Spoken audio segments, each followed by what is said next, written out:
I'm Diana Binks for Level 5 Motorsports. Well, some familiar faces here for the Daytona 24 Hours this year. None other than Justin Wilson, who is a British driver but has moved stateside now. Justin, how are things going?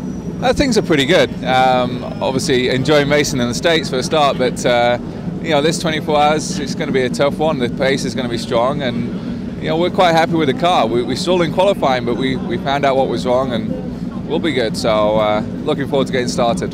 It's obviously the first main event of the year, really, to get everything underway. And are you looking forward to that?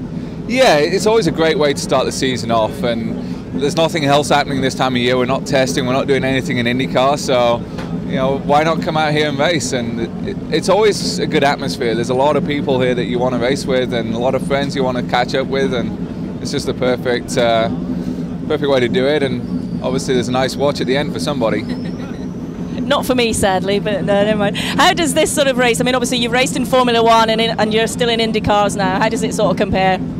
It's great. It's one of those top 5 races you want to do in your career. And obviously you got Monaco in Formula One, you got Le Mans, the Indy 500, the Daytona 500, and then the Daytona 24 Hours. So you know, this is one of those highlighted races that it's great to have on your CV, but you know, it's even better if you could claim you've won it. So that's what we're working towards.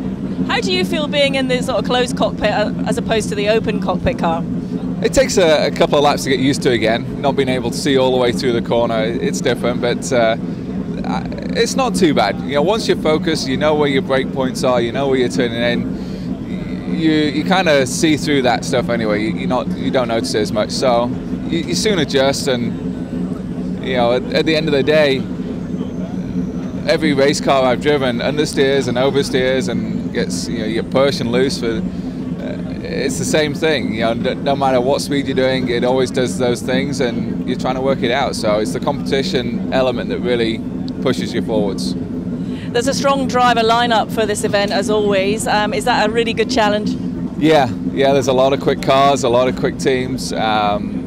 And like you said, you know, the driver lineup is really strong. So I don't think there's going to be any chance of making a mistake. You know, everyone's got to be perfect. Well, Justin, have a really good race. Thanks very much for talking to us. Thank you.